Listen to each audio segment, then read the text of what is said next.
Bana yardım edin. Yardım edin.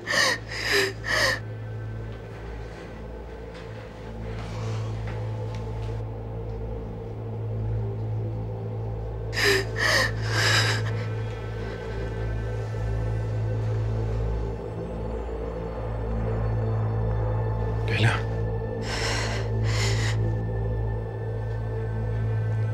Bırakır mısın onu? Sen katilsin. Senin yüzünden.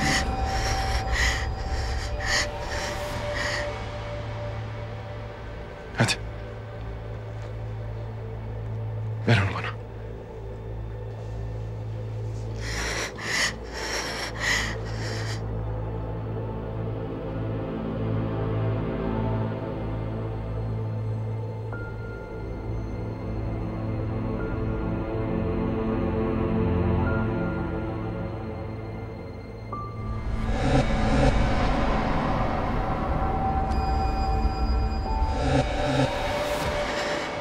Beni sen öldürdün.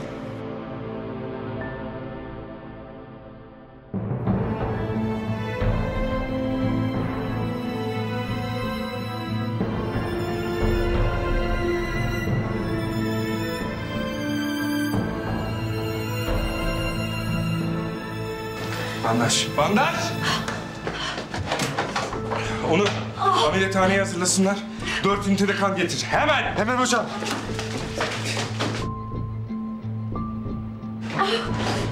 Sar.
Turnike hazır mı? Hazır hocam. Basıncı 200'e ayarla. Basınç 200.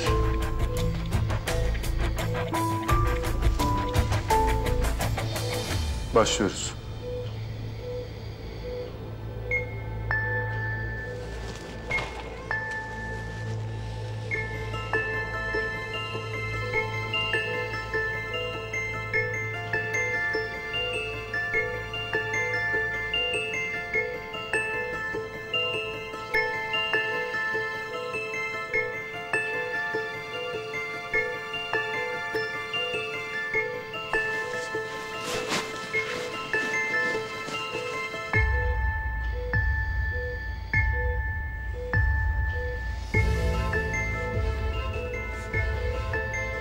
Yara küçük ama derin.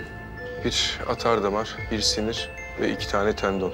Bunların hepsini birleştirmemiz gerekiyor ama kolay olmayacak. Sen daha önce böyle bir ameliyat yapmışsındır mutlaka. Hayır. Ama buna çok benzer bir operasyonun videosunu izledim. İlk seferin mi olacak yani? Evet. İyi. Gözünü 4 aç. Eğer bu kız senin yüzünden sakat falan kalırsa keser senin elini dikerim, haberin olsun. Öyle kaşını gözünde oynatma. İşine konsantre ol.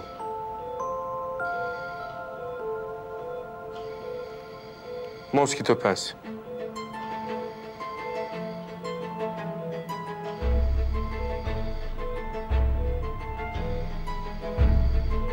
Penset.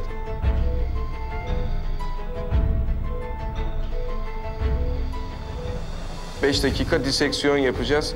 Yarım saatte nörolojik onarım ve atardamar kontrolü. Yaklaşık 5 dakikada tenorefi ameliyatları yapacağım, haberiniz olsun. Bu kadar sürede mümkün mü bu? Hook ekartör.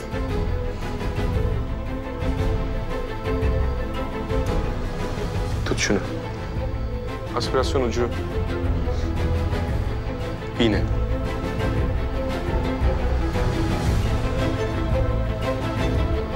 Kes.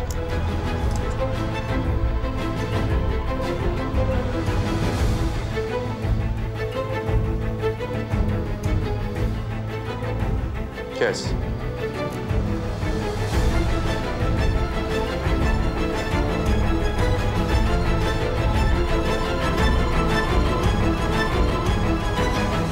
Medyan siniri, radyal arter ve palmaris longus tamamlandı. Gerçekten her şeyi tek bir kesi açmadan mı yapacak?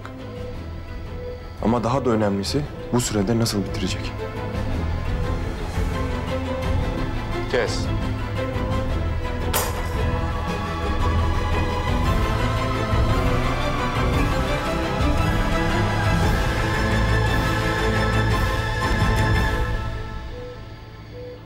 Son 20 dakika. Tendon onarımına hemen başlıyorum. Pes.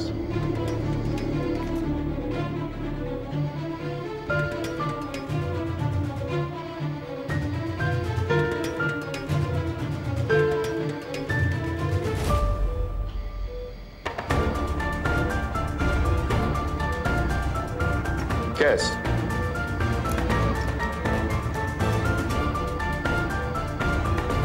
Kes.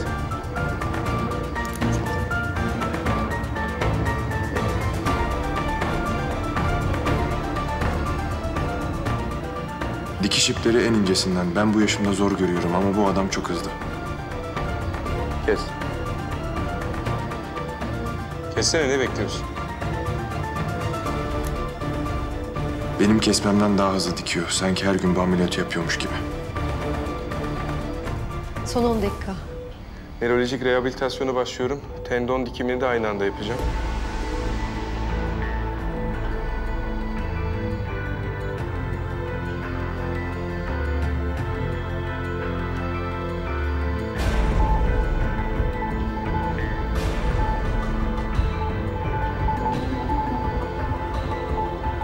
Dikkatini bana ver. Zamanla yarışıyoruz. Bu kadar kısa sürede nasıl olacak bu? Leyla elini kullansın istiyorsan olacak. Sen konuşmayıp da işine konsantre olursan olacak.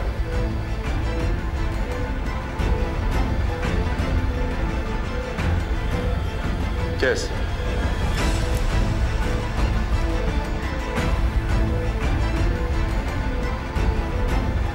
Kes.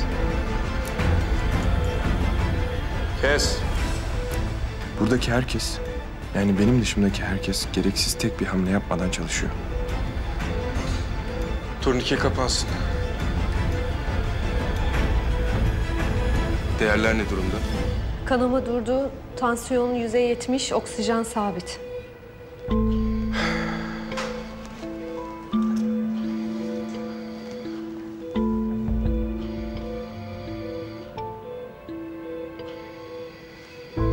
Hastayı kapat. Bu kadarını becerebilirsin herhalde, değil mi? Arkadaşlar çok iyiydiniz, tebrikler.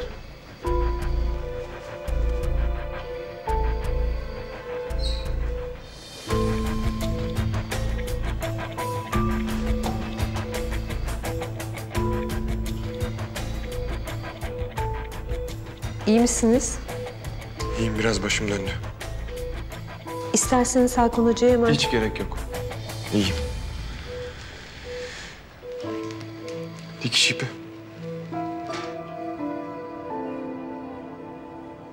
Adam resmen dengemi bozdu. Tamam, iyi. Ama ben de böyle eli kolu tutmayacak biri değilim ki.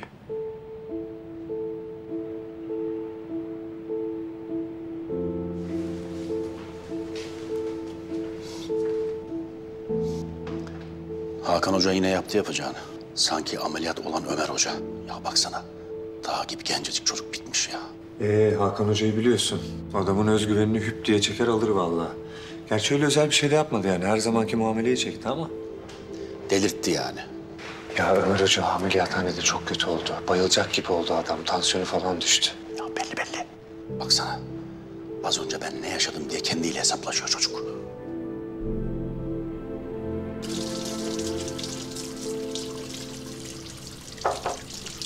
Evet. Leyla Hoca kendine geldi. Durumu iyi, odasında yatıyor şimdi. Gözünüz üstünde olsun. Tembih ettim. Diğerini de soracak olursan Diğeri? Ömer Hoca. biraz sıkıntılı gibi. Buraya alışamadı sanki. Hastanenin önünde çöktü kaldı, kafası karışık gibi. Kendi bilir. Çocuk gibi pışpışlayacak değil. Aslında ilk gün için kötü değildi. Hatta oldukça iyiydi bile diyebiliriz. Oo, Mine Hoca. Benim için bir puanınız var mı peki? Ben nasıldım? O ne demek öyle? Ben bunu da kaçırmayalım diye dedim. Ben miyim suçlusu? Madem kaçırıyorum, Onur niye burada? Turgut burada. Sen mesela. Sen niye kaçmadın? Niye kaçırtmadım seni?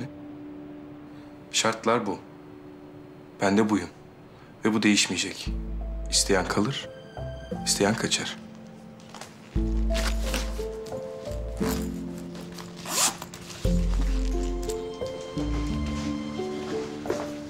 O ne? Leyla'nın durumuyla ilgili rapor.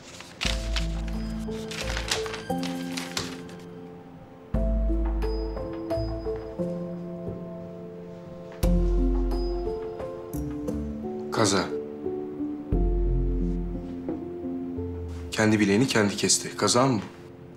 Turgut Hoca ile böyle uygun olur diye düşündük. Ben bunu imzalamam.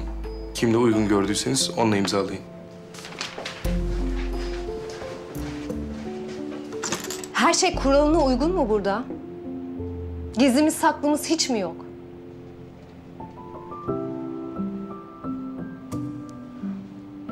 Genç bir doktor.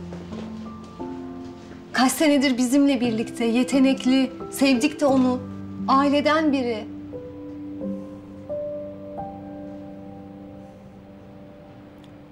Ben bunu imzalamam.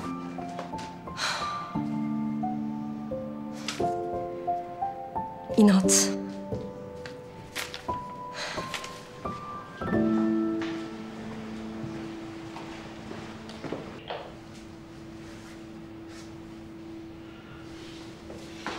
Hakan Hoca! Haydi.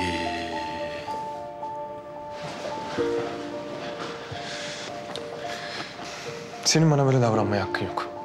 Sadece bana değil, kıdemin yüksek olsa da başka hiçbir doktora böyle davranamazsın. Tarzım bu. Beğenmiyorsan kapı aşağıda.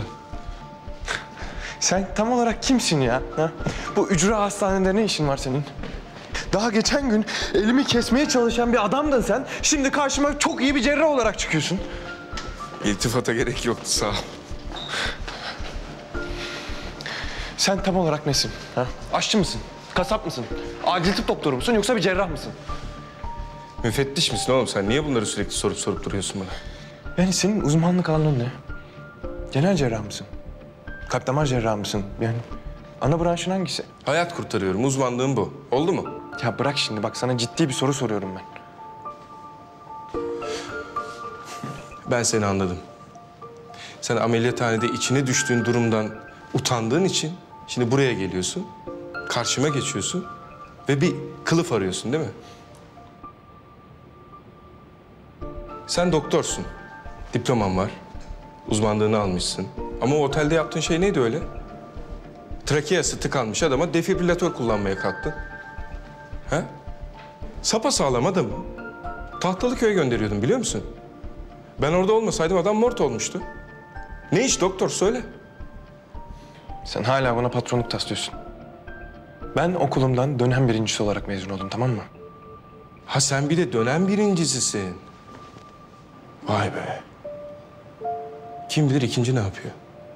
Çünkü dönem birincisinin elleri zangır zangır titriyorsa ameliyathanede, bir sürü alet edevatı yere düşürüyorsa, kim bilir ikinci nerede ne yapıyor? Değil mi? Bak, orası benim için yeni bir ortamdı, tamam mı? O ekiple ilk defa çalıştım ve sen bile bile üstüme geldin. Cerrahlar ameliyathanede neden maske takar? Biliyor musun? Sterilizasyonu bozmamak için. Hayır canım. Cerrahlar çeneleri kapalı kalsın diye ameliyathanede maske takarlar. Çeneleri kapalı kalsın ki elleri çalışabilsin. Bana bahane arama. Karşıma geçip sakarlığına, ameliyathanedeki beceriksizliğine bahane arama. Şunu da hiçbir zaman unutma. Cerrahların ikinci bir şansı olmaz. Elime bak. Yaşam ve ölüm Parmaklarımızın ucunda. Eğer bir sakarlık yaparsan o hasta canından olur. Tamam mı? Ve sen sakarlık yaptın. O yüzden lütfen bahane arama. Tamam hocam, haklısın. Ben sakarlık yaptım ve beceremedim. Ama sen hala benim sorularıma cevap vermedin. Kimsin sen?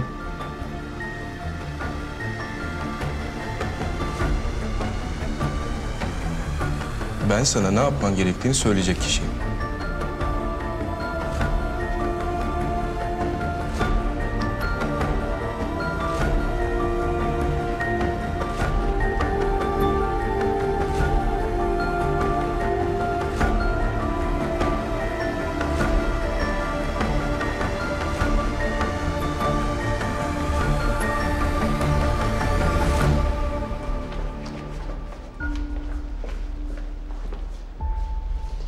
Mine hemşire, Ömer Hoca ne dedi duydun mu? Bu hastanede ne işin var dedi. Haksız mı? Onu demiyorum ya. Okul birincisiyim dedi, okul birincisi. Hastanemize yıldız adayı gelmiş. Ya okul birincisi dedi, duydun mu? Okul birincisi. Geldiği gibi gidiyor. Aynen dediğin gibi oluyor İhsan. Gidemez. Gitmemeli.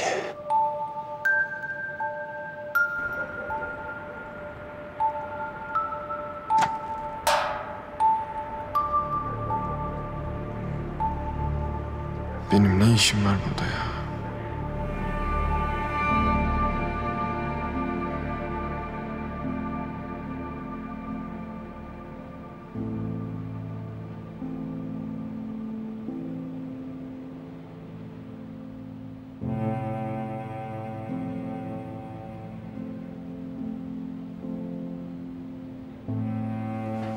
Aşık olduğum gün kaybettim seni.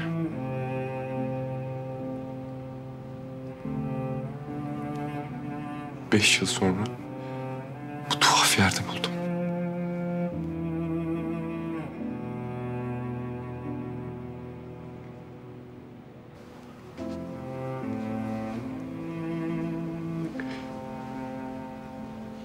Seni tam unutmaya ikna olduğumda geldin, rüyalarıma girdin. Unutmama izin vermedin seni.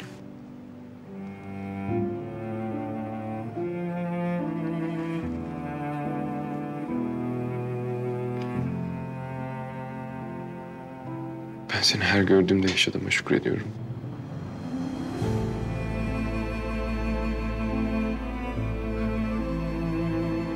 Ama sen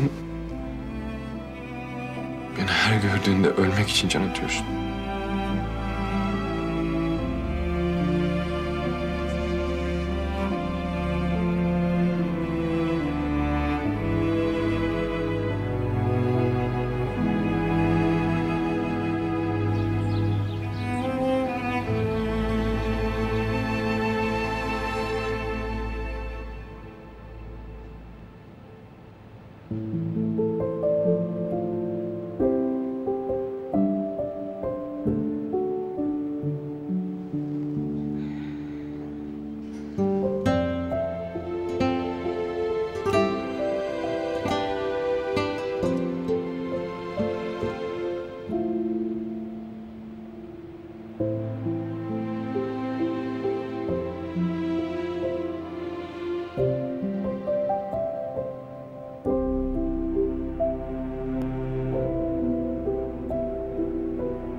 Şansın varmış.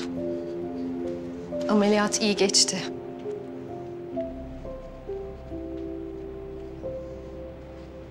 Dün gece ne oldu Mine abla? Biz konuştuk mu seninle?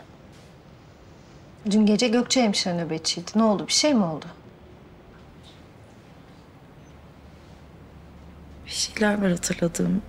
Bölük pörçük. Ama huzurlu bir şeyler. Anestezinin tatlı bir oyunuydu herhalde. Şimdi nasılsın peki?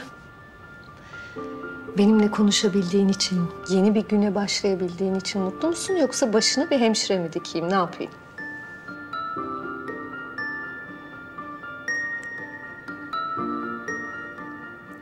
Artık kaderimi zorlamayacağım. Bir de böyle deneyeceğim Mine abla. Bakalım.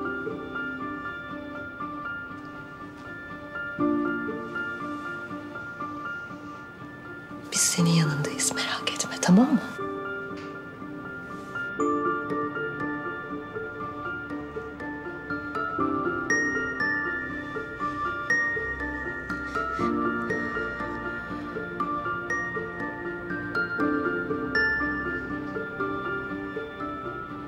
Hakan Hoca.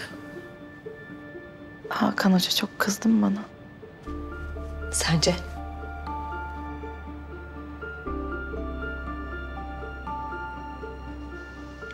Onu da halledeceğiz, merak etme.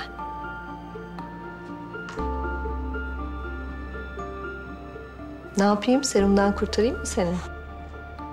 Meyve yiyecek misin? Olur.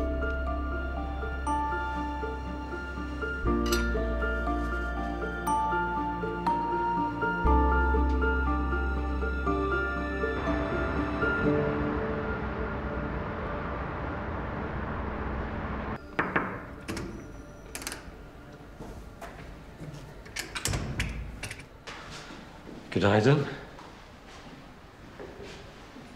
Günaydın Berk Bey. Hoş geldiniz. Ne yaptırayım size efendim? Ben şu İspanyol omletinden rica edeceğim. Yanında da demli çay ve kahve lütfen. Aynı anda getirebilirsin. Gece neredeydin? Çocuk muyum baba? Eşek kadar adam olduk, hala aynı muhabbet.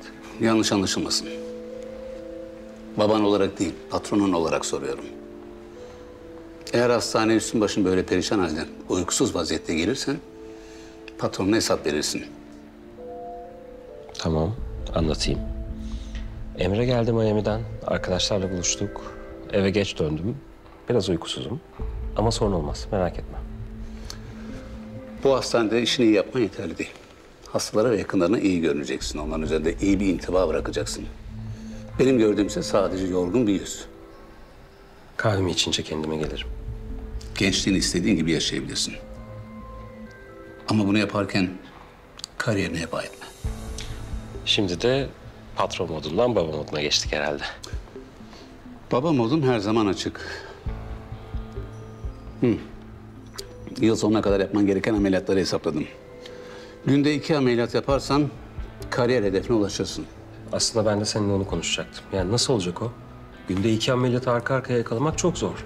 Asıl operasyonları yaparsan sicilin işlenmesi için yeterli. Yani hastayı açıp kapamakla vakit kaybetmezsen günde 3 hatta 4 ameliyat yapabilirsin. Belki ama yani bunun için güvenilir birine ihtiyaç var. Ayrıca kim niye kabul etsin ki bunu? Para için.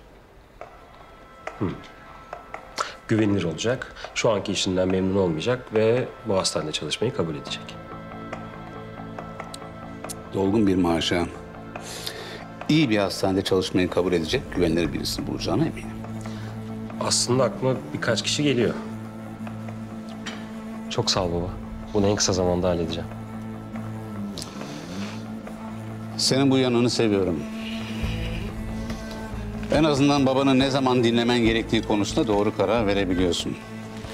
Seninle her konuda anlaşamayabiliriz ama kariyerin her zaman benim için örnek olmuştur baba. Afiyet olsun. Hastalarını bekletme.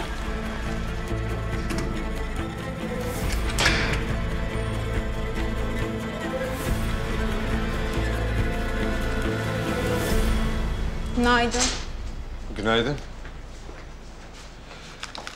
Hadi yine iyisin. Kaynanan seviyormuş seni. Sabah erkenden geldim. Bütün sterilizasyonu tek başına hallettim. Çok seviyor. Hatta o kadar çok seviyor ki ne yapacağını bilemiyor. Sevil, yoksa yine mi ayrıldın sen? Evet yine. Ama artık bitti bu son. Nişan falan yok artık. 1, 2, 2, 4. Sayma Bektaş, hiç sayma, ben söyleyeyim. 5 oldu, evet, tam 5 kere nişan attım. Evet arkadaşlar, şahane bir cuma olacağı benziyor. Hadi bakalım, kolay gelsin. Sevil, bir bekle. Ne diyeyim abi, Leyla iyi. Yani çalışıyoruz işte birlikte. Ha, nasıl peki? İyi bir hekim olmuş mu? Abi ne diyorsun ya? Yıllardır aradığımız arkadaşımızı bulmuşuz. Yani hiç mi özlememiş bizi mesela? Özlemiş. Özlemiş tabii de öyle çok hoş beşe vakit olmadı. Çok yoğun burası. Bu nasıl bir yoğunlukmuş ya? 5 yıl sonra Leyla'yı buluyorsun ama oturup karşılıklı sohbet etmiyorsun. Abicim, o deliye, o hayırsıza söyle. Abi tamam sen şimdi bırak Leyla'yı da. Sen şu adamı bulabildin mi? Adı ne demiştin? Ya nasıl unutuyorsun Murat? Hakan Aydıner. Doktor Hakan Aydıner. Elimizde Sadece bu var. Ben de başka hiçbir şey bulamadım. adam deli abi. Mutlaka tanıyan biri vardır. Murat, ben Leyla. Ömer'in az önce söylediklerini unutuyorsun. Alo Leyla. Leyla ne yapıyorsun kızım sen ya? Niye aramadın bizi yıllardır? Hayırsız.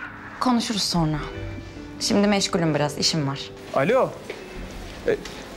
Alo. En ufak bir sorun. Leyla. İstediğiniz zaman Leyla. konuşabilirsiniz. Tamam hocam. Kapattı.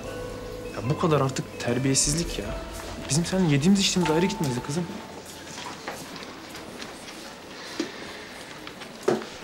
Bu Leyla bizim Leyla mı? Bizim Leyla. Hadi siz çok samimi değildiniz de biz fakülteden beri çok can arkadaştık. Tabii hatırlıyorum. Neredeymiş bunca zamandır? Bizim Uluçınar'daki hastanede. Yalçın Hoca'nın Ömer'i postaladığı yer. Yolladığı yer. Postaladığı olur mu?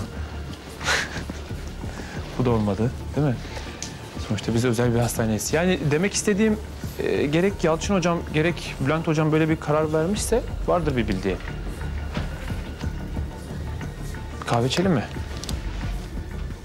Tabii olur.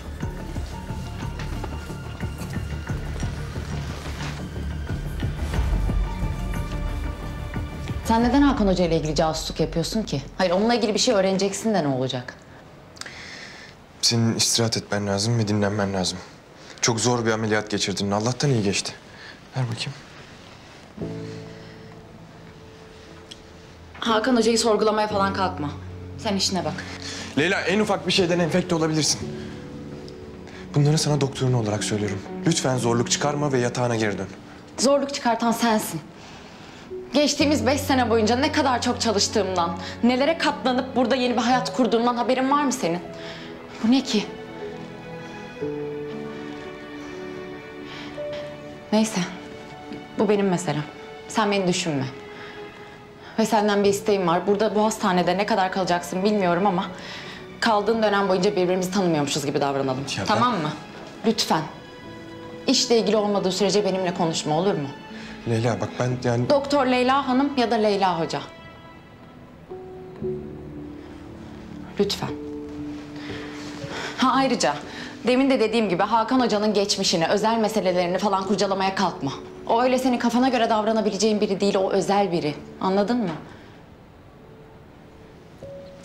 Sen bu adamdan hoşlanıyor musun?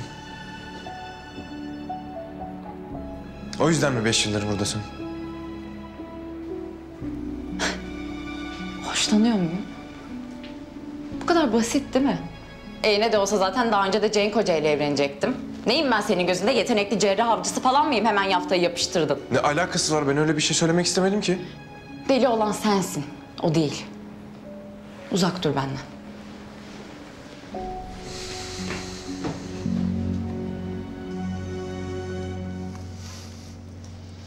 Ne güzel olmuş bunlar Turgut hocam. Oh büyümüşler, kocaman olmuşlar. Hı. Onlar yerini çok sevdi ya Mine. Çok güzel güneş alıyor Ya oradan. hocam, Turgut hocam konumuza gelelim. Bizim ne yapıp edip Ömer hocayı burada tutmamız lazım. Hayırdır? Ne oldu? Dün ömür biçiyordun. Evet. Evet ben gerekirse öz eleştirimi de veririm. Aha da veriyorum. Eşeklik etmişim. Yani kalmasın diyen yok. İhsan da bu Ömer Hoca sevgisi nereden çıktı birdenbire? Adam döneminin yıldızı. Elimizde altın çocuğumuz var, altın çocuk. Öyle değil mi? Hı? Kalsın o zaman. İnşallah kalır o zaman. İnşallah kalır. Kalır hocam da. Kalır da biz bir şey yapmazsak biraz zor kalır.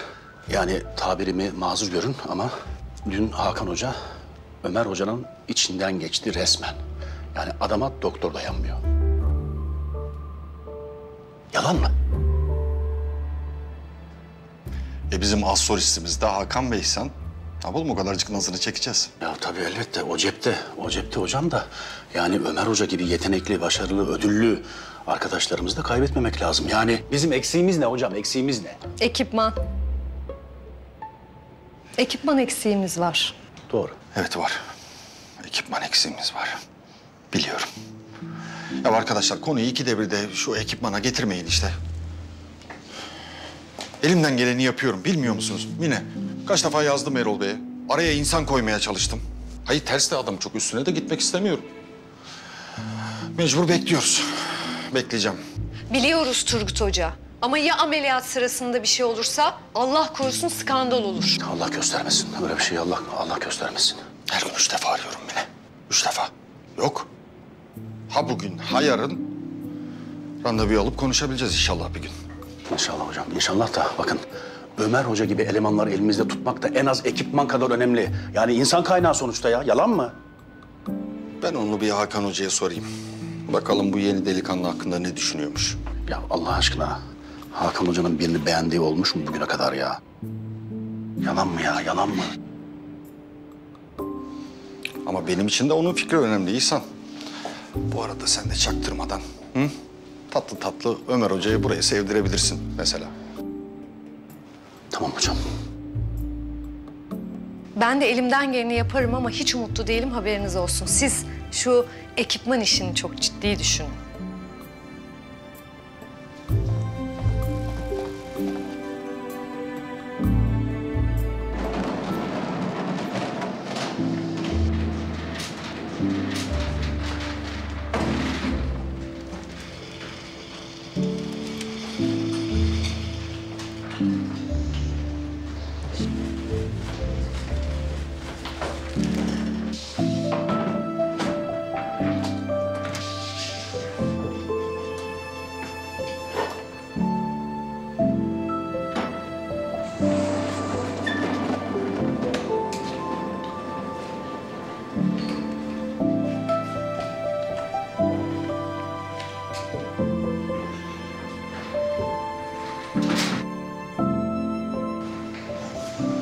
Daha gelmedi, korkma. Leyla'cığım, senin bu durumda ayaklanman doğru mu? İyi hissediyorum. Hem bugün cuma birazdan acil serviste olar. Yani bugün sizi yalnız bırakmak istemedim. Bu elle mi? Yani işte sağlam olan elinden ne gelirse. Şefim bir bakar mısınız? Sabah kontrolleri bitti. Tamam. Bu da tamam. Hakan Hoca geldiğinde unutturma, 14 numaradaki hastaya mutlaka baksın. Tamam şefim. İçerideki hazırlıklar nasıl? Çoğunu hallettik. Bir problem yok. Dur ben de bir bakayım.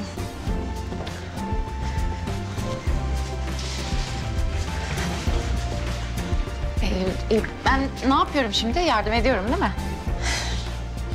Leyla'cığım benim hiç içime sinmiyor ama yine de sen bilirsin. Ya ben iyiyim, merak etme. Yani bugün size yardım edebilecek kadar iyiyim. Gökçe, bu çarşafları bir etrafını altına sokun. Jilet gibi olsun çarşaflar. Evet.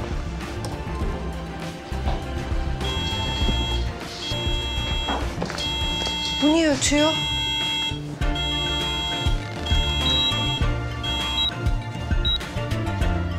Tamam. Bu nasıl cuma ya? Ha niye hiç kimse aramadı? Ya belki de bugün normal bir gün gibi geçecektir. Dedi şomazlı Leyla. Özel Uluçınar Hastanesi, buyurun. Tamam, hazırlanıyoruz. Arkadaşlar, trafik kazası 4 dakika sonra 3 yaralı geliyor, hemen hazır olun. Bektaş, hala niye kaldırmadın onu? Kaldır. Tamam şimdi.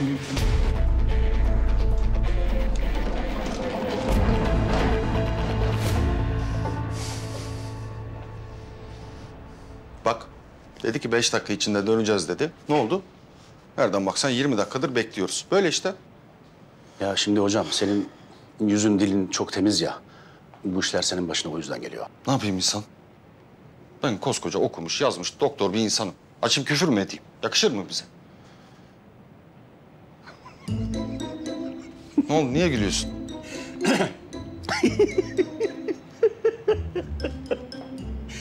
Hocam, bak kusura bakma ya ben şimdi seni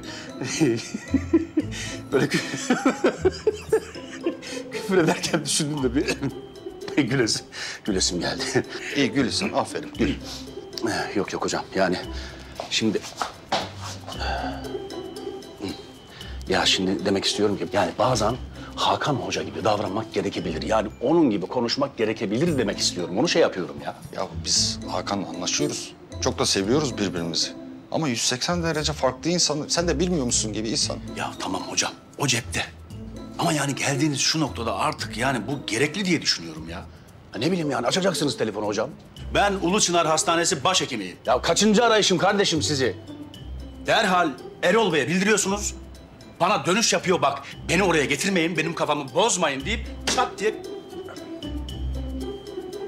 çat diye kapatacaksın telefonu hocam. Yani yemin ediyorum bazıları bundan anlıyor ya. Vallahi bundan anlıyor ya. Allah haklı olabilirsin. Evet. Bugüne kadar hiç bu kadar haklı olmamıştım hocam. Arıyorum o zaman. Arayın hocam.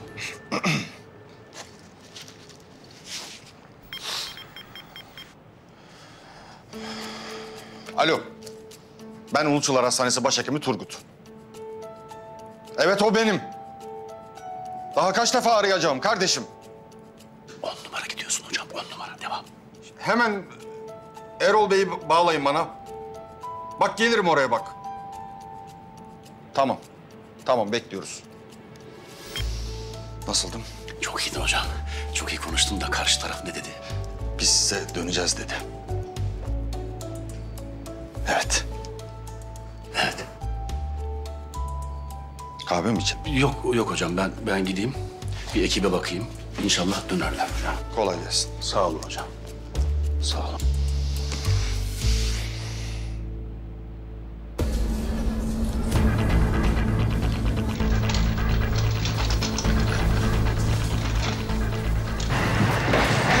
Motosiklet kazası, dış kanama yok ama bilinç kapalı. Tansiyon %70. Diğerlerinde ufak tefek sıyrıklar var. Onlara ilk müdahaleleri yaptık. Tamam dikkat edin. Yaklaşık fenerini aç. 1, 2, kafasına dikkat. 3. Şunu alın. Entübasyona başlayalım. 2 koldan damar yolu takacağız. Bir cc'lik izotonik hazırlayın. Bir de 1 ünite eritrosit süspansiyon hazırlayacağız. Serum ben de eritrosit süspansiyon halledeceğim. Tamam şefim. Damar yolu hazır.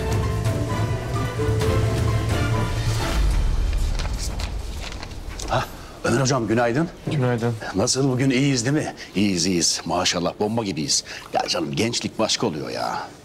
Buyurun. Bu her sabah hastanemizin doktorlarına ikramdır. Teşekkür ederim. Ben meyve suyu sevmiyorum. Sevilmez mi ya? Polis niye gelmiş? O biraz sizi de ilgilendiriyor hocam. Beni mi? Evet, kazayla alakalı. Şimdi sizin arabaya vuran adam bir ortaokul öğrencisini çarpıp kaçmış. Hadi ya. Evet. Ama telaş yok, telaş yok. O iş bende. Hastanemiz her konuda olduğu gibi bu konuda da doktorun yanındadır. Tabii arabanızın sigortası falan vardır mutlaka. Ben konuşurum. Tamirini falan yaptırıp akşamına da ben size anahtarı teslim ederim. Yani bu olay hiç yaşanmamış gibi düşünün Ömer hocam. Ömer hocam, acil servisten çağırıyorlar sizi. Tamam, geliyorum. Tamam. Teşekkür ederim. Rica ederim. Mediha Özen. Soy isimler aynı. Kim acaba? Meyve suyu sevmiyor. Biraz aksi. Bu kadar. Bunu bir tek ben mi çalıştıramıyorum ya? Ambuyu ben alayım hocam.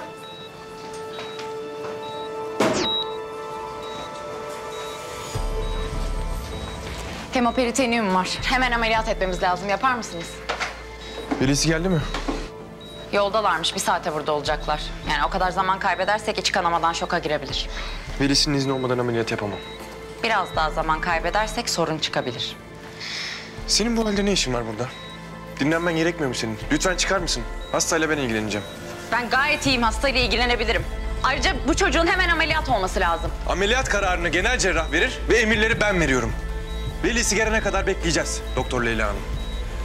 Bir terslik çıkmasından mı korkuyorsun? Hayır, kuralları uyguluyorum. Onay alınmamış bir ameliyata girmem, böyle bir sorumluluğu almam. Keşke bunları düşüneceğine şurada yatan çocuğun hayatını düşünseydin.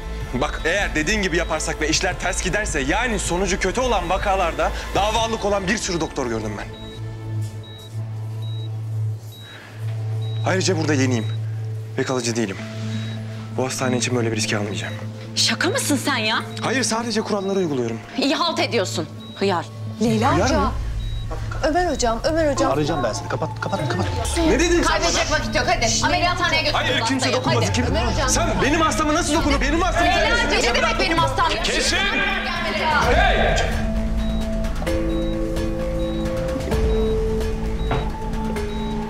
Acil ya burası.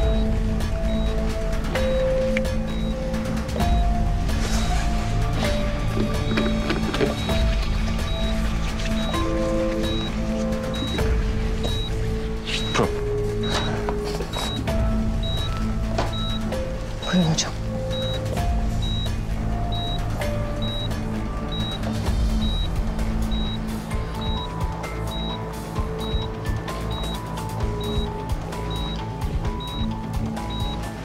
Anestezi için Turgut Hoca'ya haber verin. Hasta ameliyathaneye alınacak.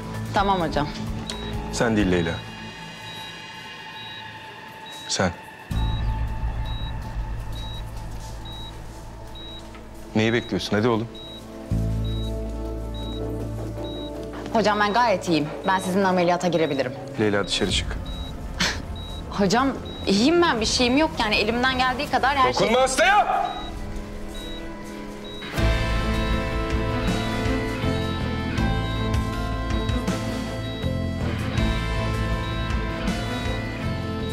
Senin bu halde hasta falan bakman yasal mı? He?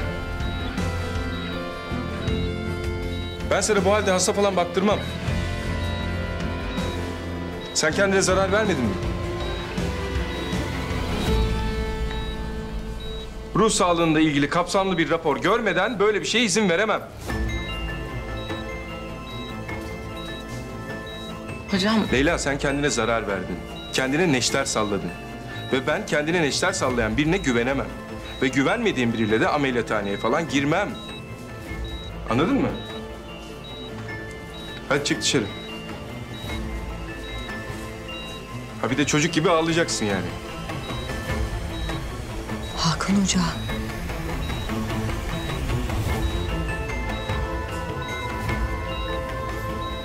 Leyla, buradan güzelce çıkacak mısın yoksa Bektaş'ı çağırayım da seni yaka paça dışarı mı atsın?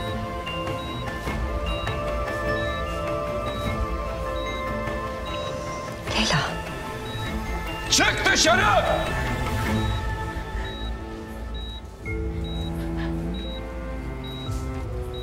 Bektaş!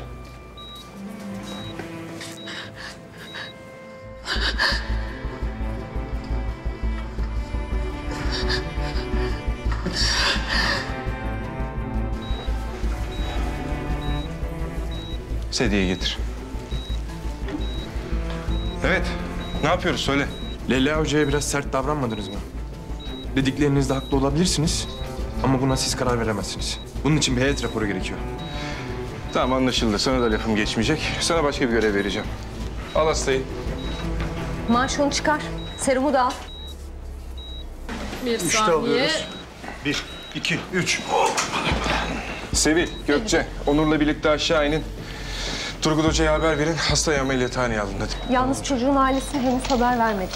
Arayın, telefonla teyit alın. Buna zaman yok, hasta beklemez. Tamam, Sevil... Tamam.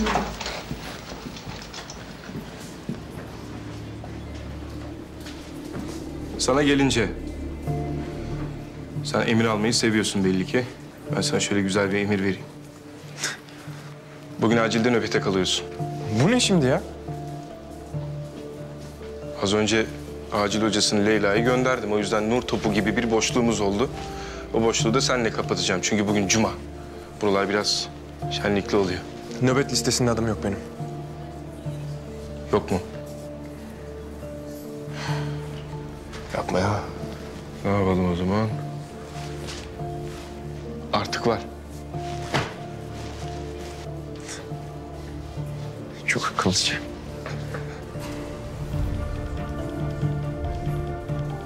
Vallahi ben boşuna uğraşıyorum ya. Ya akıllı adam burada durur mu arkadaş ya? Vallahi durmaz ya. Ha? Ya hoca her geleni paralayıp gönderiyor arkadaş ya. Yok, olmaz ki bu kadar. Gördün işte Leyla hocayı. Ya kız zırlaya zırlaya çıktı dışarı ya. Ya yemin ediyorum var ya çok kalmaz. Biz kapıya kilidi takarız. Vallahi takarız ya.